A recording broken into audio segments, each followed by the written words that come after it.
we're walking to Prussia Cove, and the book says dress really sensibly. So look at wifey, boots on, Berghaus, you know, full kit, and there's people walking past us in flip-flops, sandals, shorts. You ever gone anywhere and felt overdressed? It's a waiting game, this bird photography. So at the moment we're trying to chase this really tame, apparently, Kestrel, and every time we get within 100 yards of it, it's off. That's how tame it is. See him up over there from where he was. Yeah. See over there now going towards that house. Right, John Carter, let's get back to it. I forgot the story now, it's been so long. Apparently he used to play down here as a kid, and he used to play Frederick the Great, King of Prussia. Obviously he got a nickname, this John Carter bloke, of Prussia, and this is where it gets its name from. But it's to do with smuggling. He was a prevalent smuggler, successful smuggler, and all around these coves there's little caves and stuff like that. Been shipwrecks and everything over the years, and this is how it all happens. It's where the smugglers come from. They go and loot the shipwrecks. It's a beautiful place to come to. It's down near the Lizard, or down that southwest Cornwall.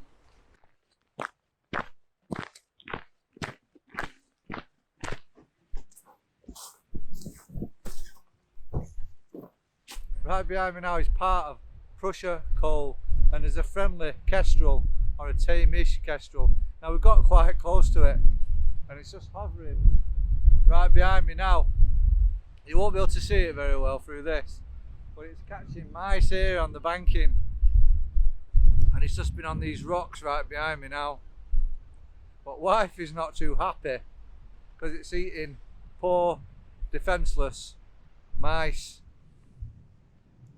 But it's got to live. I've got some pictures of this.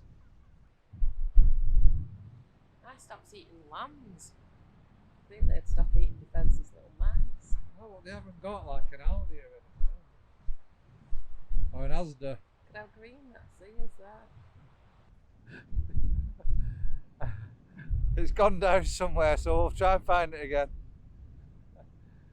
But I've got a bit of bird watching in and a little bit of bird photography.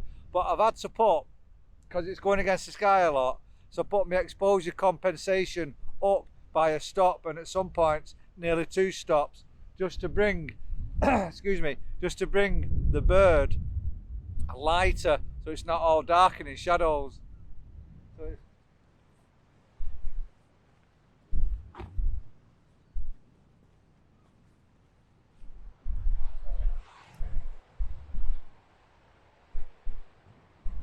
how far back is she going? It's a 50mm lens. Yeah. Wife is practicing a photography with the 50mm lens on, practicing depth of field, and then posts back there. They're all coins stuck in them, so you can do all sorts of compositions with that, and just keep practicing and trying different techniques and honing your skills. I've left her back there, I didn't even know. Oh wow, look at this. Wait till she gets here. What a view. What a view. Yeah. St Michael's Mount. There. Yeah. We've kayaked around that, haven't we? Yeah, the other day when it was nice. Well, last year we kayaked around that, didn't we? Right, so we've had some good viewings of Kes. We've had to wait a lot. I've had to wait a long time and all in between sightings. I've had to put my exposure compensation up 1 stop, 2 stop. Sometimes I've had some cracking images, but they're just too dark.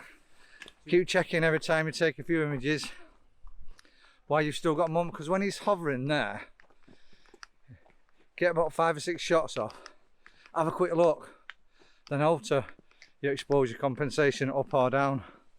I even resorted to putting on spot metering because he was that close. That's just, it exposes for where the dot is, so you're exposing for the Kestrel. It does work. Even though some of my shots are very bright, I can do that in post as long as they're not blown. But I have got some sharp images for my equipment, that is, and I'll put them on the end. So don't forget, join Northwest Wildlife Watchers on Facebook, link in the description, and see you next time. Thanks for watching.